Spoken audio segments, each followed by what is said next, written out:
खुलुमबाय गोजोन फुंबिलि बयनिसिमबो नोंथांमोनखौ आंनि चेनेलाव गासैखौबो बरायनाय बावहरग्रोनाय थाबाय आसा खालामो नोंथांमोना खौरांखौ नायनानै मोजां मोनगोन। फरायसाफ्रा फोरोंगिरिखौ सनमान होयो नाथाय बेनि सोलाय सासे फोरोंगिरिया गावनि गाज्रि आखुनि थाखाय गावनि फरायसाफोरनि बिमा-बिफाफोरजों बुजानाय भिडिअ'आ समाजारि बिजोंनि गेजेरजों गोसारदों। चिरांनि नांगोलफाङा नवोदय फरायसालियाव सोमजिदों बे बुजानाय जाथाया।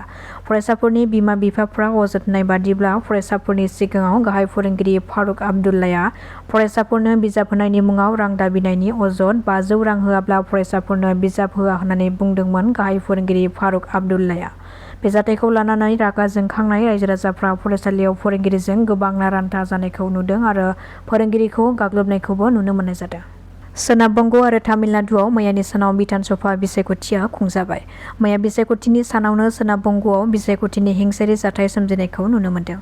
खौरां मोननाय बादिब्ला कुमारगन्जआव टिएमसिनि मावथिफोरनि हेंथायै गोख्रों अजद। सानैसो टिएमसिनि दादागिरि सुबुंफ्रा भट मिरुआव हाबफैनानै बिजेपिनि पलिं एजेन्टखौ हाबनो होयैनि अजद दैखांदों। टिएमसिनि मावथि आरो एजेइउपि मावथिफोरनि गेजेराव बिसायख'थिनि सानावनो गोबां हिंसायारि जाथाय सोमजिनायखौबो नुनो मोननाय जादों। सोनाब बंगनि मुर्शिदाबादआवबो एजेइउपि आरो टिएमसि मावथिफोरनि गेजेराव भट सोनाय समावनो गोबां दुंहाव थासारि सोमजिदों, जेराव एजेइउपि आरो टिएमसि मावथिफोरनि गेजेराव बुलायनाय जाथायाव सानैसो सोद्रोमाफोरनि जोखोम जानायनिबो खौरां मोननाय जादों। जायखौ लानानै गाग्लोबग्रा दादागिरिफोरखौ पुलिसआ भट मिरुनिफ्राय होस्रां हरनायखौबो नुनो मोन्दों। बेनि अनगायैबो सिलिगुरि बिधान सभा बियाबावबो बिजेपि आरो टिएमसि सोद्रोमाफोरनि गेजेराव गोबां दुंहाव थासारि सोमजिनायखौ मैयानि सानाव नुनो मोननाय जादों। ओइचएस आनजादनि फिथाइखौ फोसावनाय खालारा रोखा जाबाय। फोसावनाय बादिब्ला ओइचएसनि आनजादनि फिथाइखौ फैगौ 23 एप्रिलाव फोसावनाय जासिगोन। गिबि मन्थ्रि ड हिमन्त बिश्व शर्माया गावनि समाजारि बिजोंनि गेजेरजों पस्ट होनानै बे खौरांखौ फरायसाफोरनि थाखाय फोसावनानै होदों।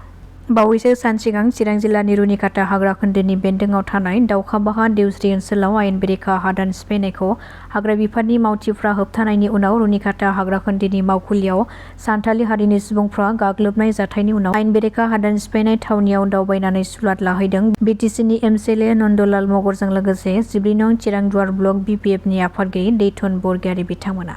मेरापानियाव अरुणाचलनिफ्राय आयेन बेरेखायै जौ बथलजों आबुं गंसे ट्राक गारिखौ हमनो हादों आसाम पुलिसआ। मेरापानिनिफ्राय नागालेण्डसिम दैथायहरनो नाजानाय समावनो सिग्रोमनानै बेफोर ट्राकजों आबुं आयेन बेरेखा जौनि बथलफोरखौ हमनो हादों। जेबो सन्देह जायै बादि बेफोर जौनि बथलफोरखौ सिमेन्ट बस्तानि सिङाव सोनानै लाबोदोंमोन दुथां सुबुंफोरा। पुलिसआ बेफोर हमनो मोननाय जौनि कार्टनखौ गासै 600 कार्टन जागोन होननानै मिथिहोदों। गंसे AA01C2143 नम्बरनि ट्राक गारिनिफ्राय हमनो हायो बेफोर जौ बथलनि कार्टनखौ। बेनि अनगायैबो बे जाथायजों सोमोन्दो थानाय ट्राक ड्राइभार ललित सिंह आरो हेन्डिमेन प्रेम कुमार मुंनि सानै सुबुंखौबो एरेस्ट खालामदों।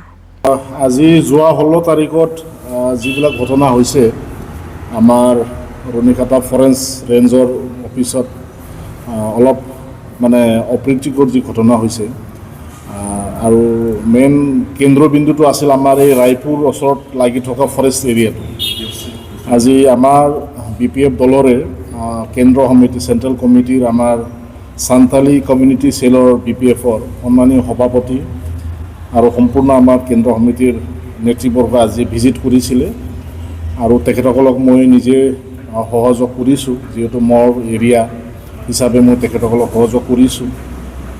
আমি ঠাইত ঘূৰিছোঁ, দেখিছোঁ, বুজি পাইছোঁ, হয় অলপ ভুল বুজাবুজি হৈছে আৰু আমি যি হ'ল তাক আৰু আমি বেছি কৈ থাকিব বিচৰা নাই।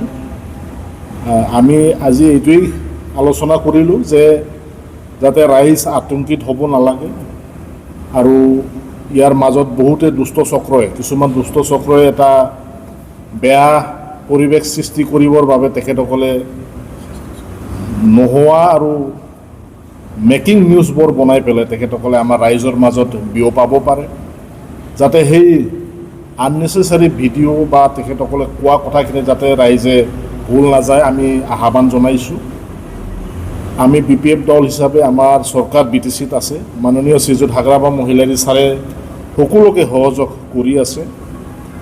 আমি আগে পিছে আমাৰ ৰাইজক বিটিচিবাসী ৰাইজক বিশেষকৈ সুখে দুখে মাননীয় চিফ ছাৰে সহযোগ কৰি আছে আৰু আমিও আজি গৈছোঁ আৰু প্ৰশাসনকো আমি আহ্বান জনাইছোঁ যাতে যিবিলাক ব্যক্তিসকলে জড়িত নহয় সাধাৰণ ৰাইজক যাতে তেখেতসকলেও সুবিধা বুজি যাতে তেখেতসকলক আইনী ব্যৱস্থাৰ মাজেদি নিৰ্দোষীসকলে যাতে হাৰাশাস্তি নাপায় সেইখিনি যাতে নজৰ দিবলৈ প্ৰশাসনকো আমি আহ্বান জনাইছোঁ আৰু আগন্তুক দিনত আমিও বিচাৰোঁ যে ফৰেষ্ট বা বন অঞ্চল আমাক লাগে প্ৰকৃতি বচাব লাগে আৰু আমি আহ্বান জনাম ৰাইজক যাতে আমাৰ বন অঞ্চলখিনি যাতে ধ্বংস নকৰে